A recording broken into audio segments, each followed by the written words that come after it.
오직 너 하나님의 사람아, 이것들을 피하고 의와 경건과 믿음과 사랑과 인내와 온유를 따르며 믿음의 선한 싸움을 싸우라. 영생을 취하라. 이를 위하여 내가 부르심을 받았고 많은 증인 앞에서 선한 증언을 하였도다. 아멘. 나는 전능하신 아버지 하나님 천지의 창조주를 믿습니다. 나는 그의 유일하신 아들 우리 주 예수 그리스도를 믿습니다. 그는 성령으로 잉태되어 동정녀 마리아에게서 나시고 본디오 빌라도에게 고난을 받아 십자가에 못 박혀 죽으시고 장사된 지 사흘 만에 죽은 자 가운데서 다시 살아나셨으며 하늘에 오르시어 전능하신 아버지 하나님 우편에 앉아 계시다가 거기로부터 살아있는 자와 죽은 자를 심판하러 오십니다. 나는 성령을 믿으며 거룩한 공교회와 성도의 교제와 죄를 용서받는 것과 몸의 부활과 영생을 믿습니다. 아멘.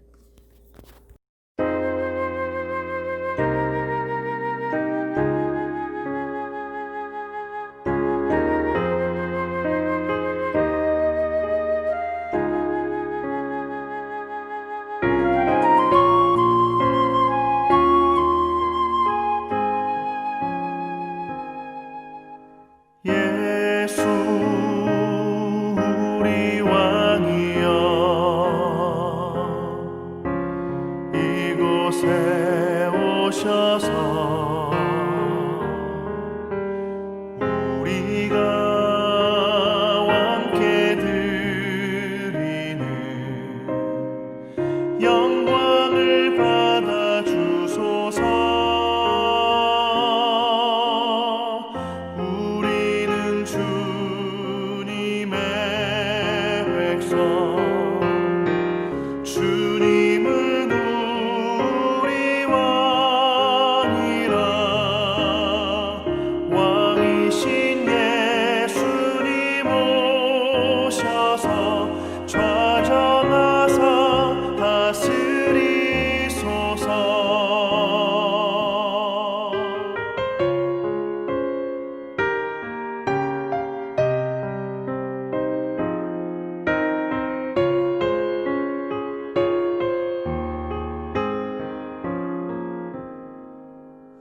예수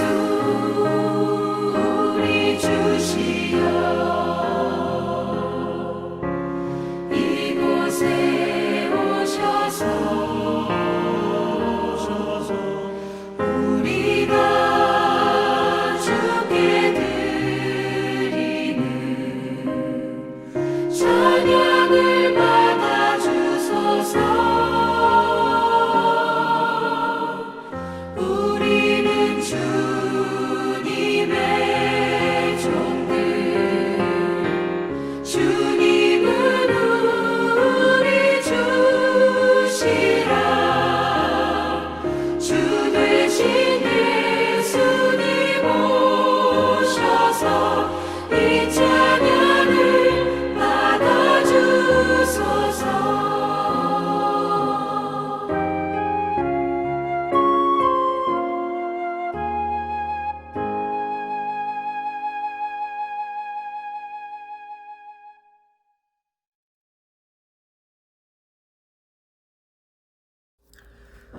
언제나 변함없는 사랑으로 우리를 감찰하시고 항상 우리의 길을 신실하게 인도하시는 하나님, 오늘도 이렇게 온라인으로 주님 앞에 나와 예배를 드립니다.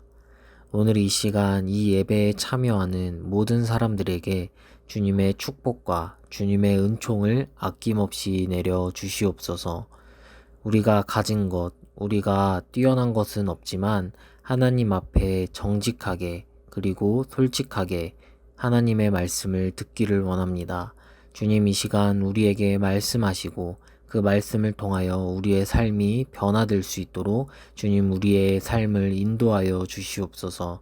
감사드리며 예수님의 이름으로 기도합니다. 아멘. 오늘 하나님께서 우리에게 주시는 말씀은 구약 성경 첫 번째 책 창세기 21장 8절에서 21절 말씀입니다. 제가 하나님의 말씀을 봉독하겠습니다. 하나님의 말씀을 경청하여 주십시오. 아이가 자라매 젖을 떼고 이삭이 젖을 떼는 날에 아브라함이 큰 잔치를 베풀었더라. 사라가 본즉 아브라함의 아들 애굽 여인 하갈의 아들이 이삭을 놀리는지라. 그가 아브라함에게 이르되 이 여종과 그 아들을 내쫓으라. 이 종의 아들은 내 아들 이삭과 함께 기업을 얻지 못하리라 하므로 아브라함이 그의 아들로 말미암아 그 일이 매우 근심이 되었더니 하나님이 아브라함에게 이르시되 내 아이나 내 여종으로 말미암아 근심하지 말고 사라가 내게 이른 말을 다 들으라. 이삭에게서 나는 자라야 내 씨라 부를 것임이니라. 그러나 여종의 아들도 내 씨니 내가 그로 한 민족을 이루게 하리라 하신지라. 아브라함이 아침에 일찍이 일어나 떡과 물 한 가죽 부대를 가져다가 하갈의 어깨에 메어주고 그 아이를 데리고 가게 하니 하갈이 나가서 브엘세바 광야에서 방황하더니 가죽 부대에 물이 떨어진지라. 그 자식을 관목 덤불 아래에 두고 이르되 아이가 죽는 것을 참아 보지 못하겠다 하고 화살 한바탕 거리 떨어져 마주 앉아 바라보며 소리내어 오니 하나님이 그 어린아이의 소리를 들으셨으므로 하나님의 사자가 하늘에서부터 하갈을 불러 이르시되 하갈아 무슨 일이냐 두려워하지 말라. 하나님이 저기 있는 아이의 소리를 들으셨나니 일어나 아이를 일으켜 내 손으로 붙들라. 그가 큰 민족을 이루게 하리라 하시니라. 하나님이 하갈의 눈을 밝히셨으므로 샘물을 보고 가서 가죽 부대에 물을 채워다가 그 아이에게 마시게 하였더라. 하나님이 그 아이와 함께 계심에 그가 장성하여 광야에서 거주하며 활 쏘는 자가 되었더니 그가 바란 광야에 거주할 때에 그의 어머니가 그를 위하여 애굽 땅에서 아내를 얻어 주었더라. 아멘. 이것은 하나님의 말씀입니다. 네, 오늘은 창세기 21장 본문 말씀을 한 번 더 살펴보면서 오늘 하나님께서 우리에게 주시는 말씀이 어떤 의미인지를 한번 되새겨 보도록 하겠습니다. 지난 시간에 창세기 21장을 살펴봤을 때 하나님은 아브라함과 사라에게 마침내 아들을 주셨습니다. 12장에서 하나님께서 하셨던 약속이 21장까지 장수로는 9장이 걸렸고 기간으로는 25년이라는 시간이 걸렸습니다. 그런 아브라함과 사라에게 이삭이 얼마나 소중했을까요? 그런데 그런 기쁨의 사건도 잠시 그 폭풍 같은 사건이 다시 시작되게 됩니다. 그것은 바로 아브라함의 부인인 사라가 하갈과 이스마엘을 집안에서 쫓아낸 것입니다. 그런데 여러분들이 기억하실지는 모르겠지만 이렇게 사라가 하갈과 이스마엘을 쫓아낸 것은 처음이 아닙니다. 16장에서도 이미 한번 하갈은 쫓겨난 적이 있기 때문입니다. 16장을 보면 사라는 자식이 없었고 하갈은 이스마엘을 낳았습니다. 그러자 하갈은 사라가 자식이 없었기 때문에 그녀를 깔보게 되었습니다. 그 결과 사라는 매우 분노했고 하갈을 쫓아내게 되었는데요. 그런데 오늘 이야기는 그것과는 조금 다른 이야기입니다. 오늘 하갈과 이스마엘이 쫓겨난 이야기는 아주 사소한 것에서부터 시작됩니다. 9절을 보면 하갈의 아들인 이스마엘이 이삭을 놀렸다고 말합니다. 그러자 그것을 본 사라는 아브라함에게 하갈과 이스마엘을 내쫓으라고 말합니다. 왜냐하면 이스마엘이 아브라함의 유산을 차지하는 것이 싫었기 때문입니다. 그런데 여러분께서는 이 놀렸다라는 말을 어떻게 생각하시나요? 제가 볼 때는 이 놀렸다라는 말이 참 어색하게 들려집니다. 8절을 보니까 이삭이 젖을 떼었다고 했는데 만약 그렇다면 이삭의 나이는 아마 한 나이가 3살 정도 되었다고 보면 될 것 같습니다. 이삭이 3살이었다면 이스마엘은 그 당시 중학생 정도 되는 나이였다고 볼 수가 있습니다. 그런데 이 14살, 15살 정도 되는 어린아이가 도대체 무슨 짓을 했기에 사라는 그들을 쫓아냈을까요? 여기에서 이 놀리다라는 이 단어는 히브리어로 차하크라는 단어가 사용되었습니다. 제가 저번 설교에서도 얘기했었는데요. 이 차하크라는 단어의 본 뜻은 웃다라는 단어입니다. 그래서 21장에서는 계속해서 차하크라는 단어가 반복돼서 사용되면서 문학적인 기교가 사용되고 있습니다. 이삭의 이름도 원래는 이츠하크, 안에 차하크가 들어가 있어서 그가 웃었다라는 뜻이고, 이삭이 태어나자 사라는 하나님이 나를 웃게 하셨다, 나를 차하크하게 하셨다라고 21장 6절에서 나와 있습니다.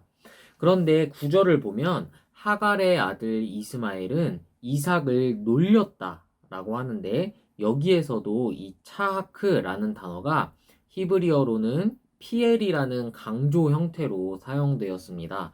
자, 이 강조 형태로 이 차하크가 쓰이면은 원래 기본 형태는 웃다라는 단어이지만 강조 형태로 쓰이면 뜻이 조금 달라지게 됩니다. 이렇게 강조 형태로 쓰이면 세 가지의 뜻이 있는데, 첫 번째는 농담하다, 농담하다라는 뜻이 있고요. 두 번째는 누군가를 즐겁게 해주다. 근데 이것을 조금 꼬우면 누군가를 희롱하다라는 뜻도 사용됩니다. 그리고 마지막 세 번째는 스스로를 즐겁게 하다, 또는 스스로 혼자 재밌게 놀다라는 뜻이 있습니다. 자, 그러면 이 세 가지를 9절 말씀에 한번 적용해 보도록 하겠습니다. 당시 이삭은 2~3살 정도 되는 어린아이였기 때문에 이스마엘이 이삭에게 농담을 했다? 이것은 참 어색한 표현일 것 같습니다. 왜냐하면 이삭은 어린 나이였기 때문에 그런 농담 같은 말을 알아들을 수 없기 때문이죠. 그렇다면 두 가지가 남는데요. 첫 번째는 아까 말했던 두 번째 뜻이었던 조롱하다 또는 희롱하다 라는 뜻으로 볼 수도 있습니다. 그리고 마지막으로 이스마엘이 혼자 재밌게 놀았다라는 뜻으로 볼 수도 있습니다. 그런데 여기에서 중요한 것은 21장 9절을 원문으로 보면은 여기에는 이삭이라는 말이 없습니다. 그러니까 하갈의 아들인 이스마엘이 이삭을 놀리는지라 라고 했을 때 이삭이라는 말, 즉 목적어가 없다는 것이죠. 그래서 그렇게 본다면 원문을 볼 때 이스마엘이 혼자 자신을 즐겁게 하고 있었다, 즉 혼자 놀고 있었다, 이런 식으로 번역할 수 있게 본문은 열려 있습니다. 참 재밌죠? 그러니까 그렇게 본다면 사라가 하갈과 이스마엘을 내쫓은 이유는 이스마엘이 자신의 아들인 이삭을 괴롭히거나 놀려서가 아니라 이스마엘이 자신의 아들인 이삭의 유산을 가로챌까봐, 그것이 두렵고 질투가 났기 때문이라고도 볼 수 있습니다. 그래서 10절에서 사라는 아브라함에게 이렇게 말합니다. 제가 읽겠습니다. 그가 아브라함에게 이르되 이 여종과 그 아들을 내쫓으라. 이 종의 아들은 내 아들 이삭과 함께 기업을 얻지 못하리라 하므로. 이렇게 사라의 질투 때문에 하갈과 이스마엘은 쫓겨날 위기에 처하게 되었습니다. 아브라함은 사실 하갈과 이스마엘을 내쫓고 싶지 않았지만 이 사라의 강력한 태도에 어쩔 수 없이 그들을 내보내고 말았습니다. 그래서 아브라함은 아침에 일찍 일어나서 떡과 물을 채운 가죽 부대를 하갈에게 주었습니다. 그렇게 하갈과 이스마엘은 아브라함을 떠나게 되었던 것이죠. 그리고 그들이 가게 된 곳은 바로 브엘세바라는 광야, 즉 사막이었습니다. 중학생 정도 되는 아이랑 여자 한 명이 사막에서 뭘 할 수 있을까요? 아브라함이 준 물도 거의 떨어지자 그들은 이제 죽을 위기에 처했습니다. 사막은 그 정도로 무섭고 가혹한 땅이었습니다. 물이 다 떨어지자 하갈은 이스마엘을 그늘이 있는 나무 아래에 두고서는 멀찍이 떨어져서 슬프게 울었습니다. 자기 자식이 죽어가는 것을 차마 볼 수가 없었던 것이죠. 그런데 그런 절망적인 상황에서 구원자가 등장합니다. 여러분들이 잘 아시는 것처럼 바로 하나님께서 하갈에게 나타나신 것입니다. 하나님은 천사를 보내셔서 하갈에게 이렇게 말씀하고 계십니다. 21장 17절을 보면요. 하갈아, 무슨 일이냐? 두려워하지 말아라. 하나님이 저기 있는 아이의 소리를 들으셨다. 여기에서 이 이스마엘이라는 이름의 의미가 우리에게 한 번 더 등장합니다. 이 이스마엘이라는 이름 안에는 쉐마, 듣다라는 말과 하나님이라는 말이 함께 들어가 있어서 이스마엘 하면 하나님께서 들으셨다라는 뜻입니다. 그렇다면 하나님께서는 무엇을 들으신 것일까요? 그것은 바로 약자들의 신음과 울부짖음입니다. 구약 성경에서는 하나님께서 약자들의 울음소리를 듣는다는 장면이 참 많이 나옵니다. 대표적인 것이 출애굽기 2장 24절입니다. 출애굽기 2장 24절을 보면 이렇게 나와 있는데요. 제가 여러분들께 읽어드리겠습니다. 하나님이 그들의 고통 소리를 들으시고 하나님이 아브라함과 이삭과 야곱에게 세운 그의 언약을 기억하사. 아멘. 출애굽기 2장에서는 파라오의 압제 아래에 있었던 이스라엘 백성들이 중노동을 하게 됩니다. 그런데 그 노동이 너무나도 힘들고 고된 노동이어서 그들은 하나님께 부르짖게 됩니다. 이것이 바로 약자의 소리인 것이죠. 그리고 하나님은 바로 이 소리를 들으시는 분입니다. 그냥 아무런 소리가 아니라 약자들의 고통 소리, 약자들의 눈물을 하나님께서는 들으시는 것이죠.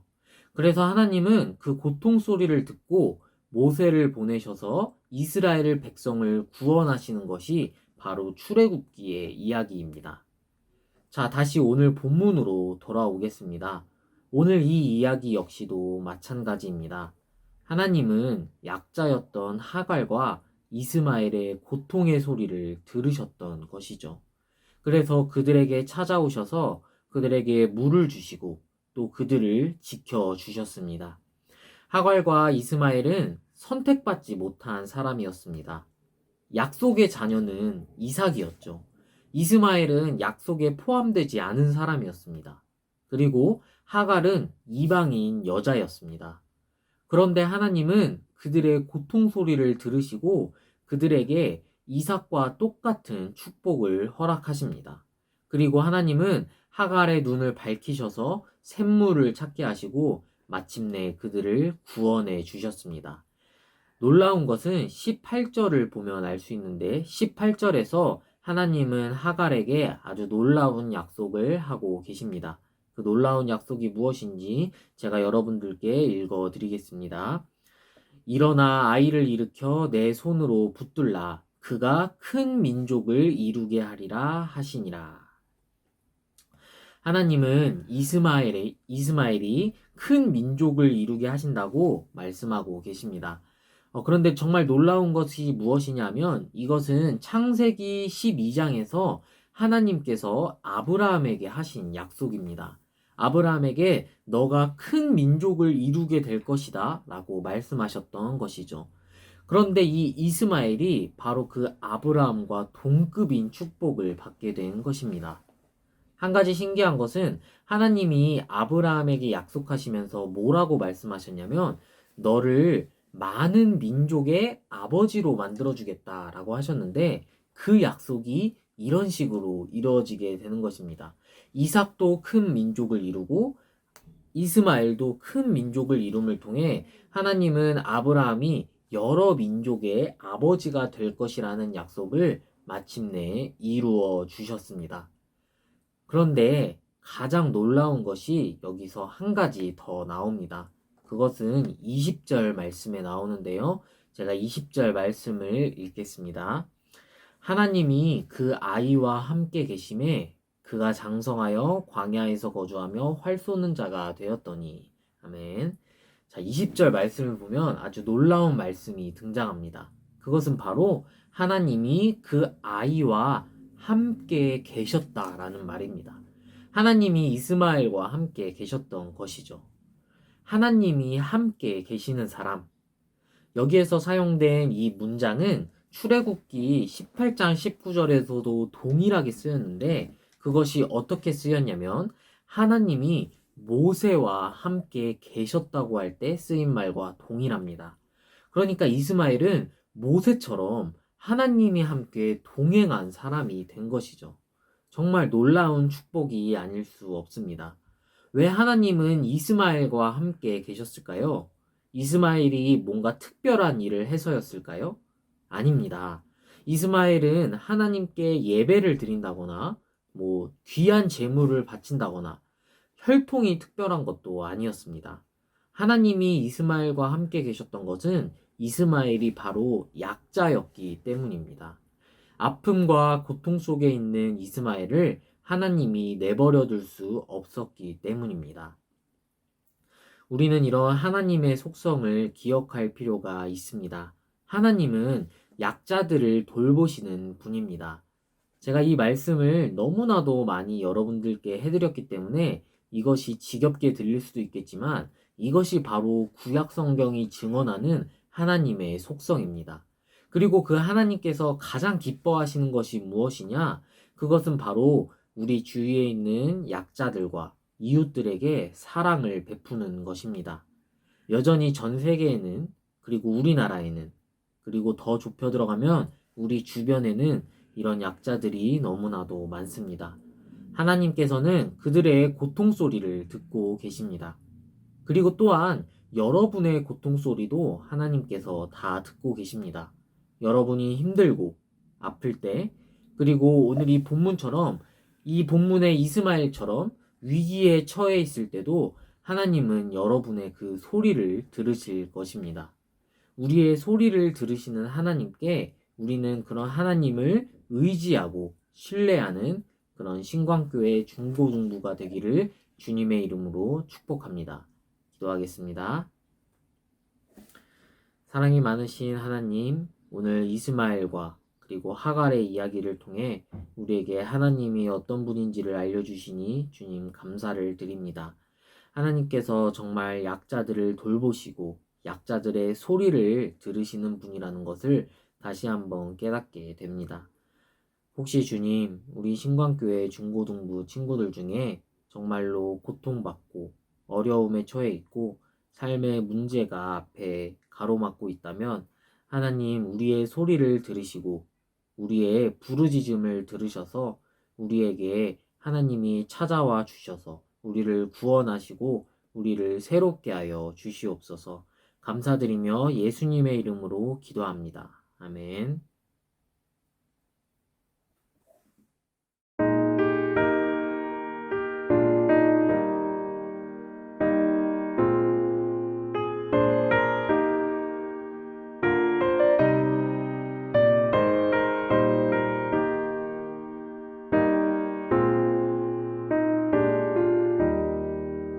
내 주의 보혈은 정하고 정하다 내 죄를 정케하신 주 나로라 하신다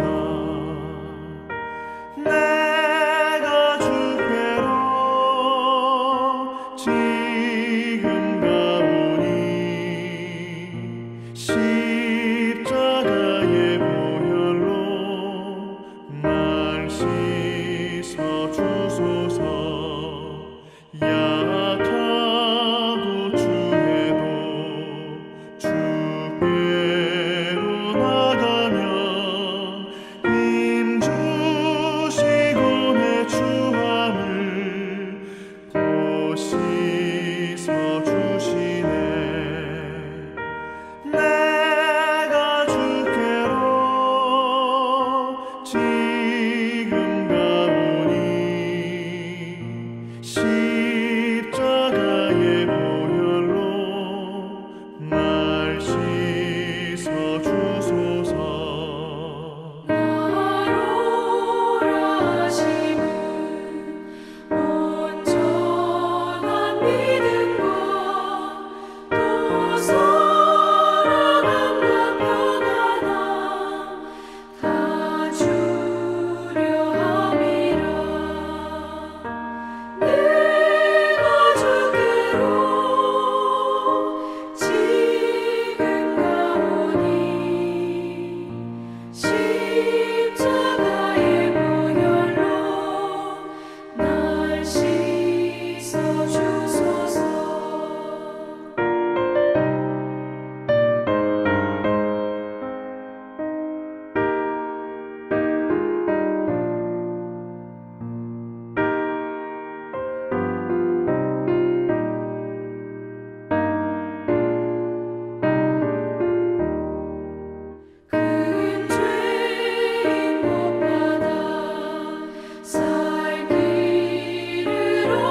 하늘에 계신 우리 아버지, 아버지의 이름을 거룩하게 하시며 아버지의 나라가 오게 하시며 아버지의 뜻이 하늘에서와 같이 땅에서도 이루어지게 하소서.